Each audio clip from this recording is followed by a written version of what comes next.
খবৰ ঢিঙৰ শেহতীয়া ঘটনা সন্দৰ্ভত ঢিঙৰ নাৰকীয় ধৰ্ষণ কাণ্ড সন্দৰ্ভত ইতিমধ্যে দুজনক আটক কৰিছে আৰক্ষীয়ে দুজনক আটক কৰিছে ঢিঙৰ আৰক্ষীয়ে মুহূৰ্তত বিগ ব্ৰেকিং নিউজটো লৈ অহাৰ চেষ্টা কৰিছো ঢিঙৰ নাৰকীয় কাণ্ড সন্দৰ্ভত দুজনক আটক কৰা হৈছে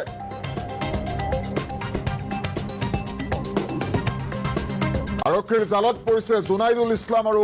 তফাজ্জুল হুছেইন ইতিমধ্যে অনিৰ্দিষ্ট কাললৈ বন্ধ কৰি দিয়া হৈছে ঢিং বজাৰ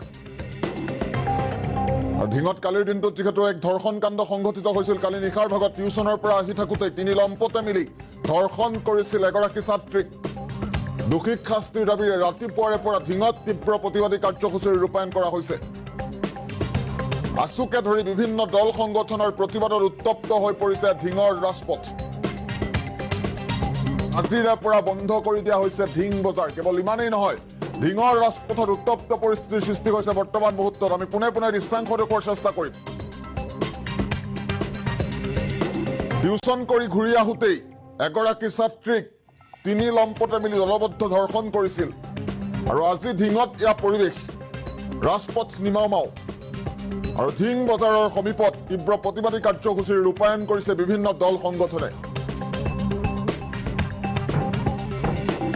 আৰু এই অনিৰ্দিষ্ট কাললৈ বন্ধ কৰি দিয়া হৈছে ঢিঙৰ ৰাজপথ আমি দুটাকৈ দৃশ্যাংশ একেলগে দেখুৱাৰ চেষ্টা কৰিম দোষীক শাস্তিৰ দাবীৰে ৰাতিপুৱাৰে পৰা ঢিঙত তীব্ৰ প্ৰতিবাদী কাৰ্যসূচীৰ ৰূপায়ণ কৰিছে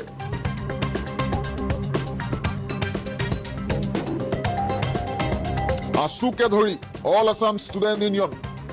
সদৌ অসম ছাত্ৰ সন্থাকে ধৰি বিভিন্ন দল সংগঠনে আজিৰে পৰা তীব্ৰ প্ৰতিবাদী কাৰ্যসূচীৰ ৰূপায়ণ কৰিব আৰু ইতিমধ্যে দুজনক আটক কৰিবলৈ সক্ষম হৈছে আৰক্ষীয়ে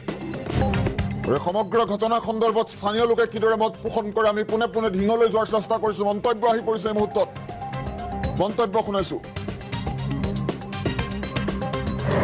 হয় যোৱাকালি যি এক অমানৱীয় ঘটনা সংঘটিত হৈ গৈছে দুই তিনি পাখণ্ড এগৰাকী নাবালিকা যুৱতীক নাবালিকা ছোৱালীক ধৰ্ষণ কৰি ৰাস্তাৰ কিনাৰত পেলাই থৈ গৈছে আমি ঢিং আঞ্চলিক ছাত্ৰ সন্থাই তীব্ৰ গৰিহণা দিছোঁ আৰু আৰক্ষী প্ৰশাসনক আমি দাবী জনাইছোঁ যে অতি সোনকালে তিনি পাখণ্ডক কৰায়ত্ব কৰিব লাগে উচিত শাস্তি প্ৰদান কৰিব লাগে দুৰ্ভগীয়া ছোৱালীজনীক ন্যায় প্ৰদান কৰিব লাগে আৰু যেতিয়ালৈকে তেওঁলোকে অপৰাধীক কৰায়ত্ব কৰিব নোৱাৰে তেতিয়ালৈকে ঢিং আঞ্চলিক ছাত্ৰ সন্থা ক্ষান্ত নাথাকে আৰু অনিৰ্দিষ্ট কাললৈ ঢিং বন্ধ থাকিব হয় আৰক্ষীয়ে নিৰ্লিপ্ত ভূমিকা পালন কৰিছিলে তাৰপিছত আমি ঢিং আঞ্চলিক ছাত্ৰ সন্থা ঢিংবাসী ৰাইজৰ সহযোগতে তীব্ৰ প্ৰতিবাদ সাব্যস্ত কৰিছিলোঁ যাৰ ফলত ভাৰপ্ৰাপ্ত আৰক্ষী বিষয়াগৰাকী ট্ৰেন্সফাৰ হৈছে নতুন এগৰাকী আহিছিলে আৰু তেওঁ অহাৰ পিছত অলপ ঢিংখন ঠাণ্ডা হৈছিল যদিও যোৱাকালি এক নিন্দনীয় ঘটনা সংঘটিত হৈ গ'ল আৰু এইটো আমি ঢিং আঞ্চলিক ছাত্ৰ সন্থাই তীব্ৰ গৰিহণা দিছোঁ নাই ইতিমধ্যে অসম বিভিন্ন দল সংগঠন অহাৰ লগতে স্বতঃস্ফূৰ্তভাৱে ঢিঙৰ ৰাইজ ওলাই আহিছে আজি পুৰুষ মহিলা চবে ওলাই আহিছে স্বতঃস্ফূৰ্তভাৱে ঢিং বজাৰ বন্ধ হৈছে যাতায়াত ব্যৱস্থা বন্ধ হৈ গৈছে গতিকে ঢিঙত যিটো ঘটনা সংঘটিত হৈ আছে ঢিংখন আজি যেন অসমৰ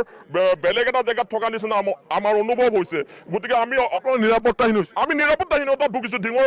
ঢিংবাসী আজি নিৰাপত্তাহীনতাত ভুগিছোঁ আমি অসমৰ মাননীয় মুখ্যমন্ত্ৰীক আহ্বান জনাইছোঁ অতি শীঘ্ৰে ইয়াৰ বিহিত ব্যৱস্থা হ'ব লাগে আজি শীতকালীন অধিৱেশন চলি আছে অধিৱেশনৰ বিৰোধী দলে ইয়াৰ তীব্ৰ প্ৰতিবাদ কৰিব লাগে আৰু অসমৰ মাননীয় মুখ্যমন্ত্ৰী মহোদয়ৰ লগতে আমাৰ চৰকাৰী প্ৰশাসন যন্ত্ৰ ইয়াৰ ব্যৱস্থা কৰি আমাৰ যি ছোৱালীগৰাকী ধৰ্ষণ হ'ল যোৱাকালি এই যিসকল প্ৰাখণ্ড ধৰ্ষণ কৰিলে যিসকলে কামনাৰ বলি হ'ল আমাৰ এগৰাকী ছাত্ৰী জীয়ৰী এই ছাত্ৰীগৰাকীক আমাৰ সুৰক্ষা দিব লাগে ইমানখিনি কথা আমি কৈছোঁ আৰু নহ'লে ঢিঙৰ ৰাইজ সকলো ওলাই আহিব এটা জংগী আন্দোলন ঢিঙৰ ৰাইজে খাৰা কৰিব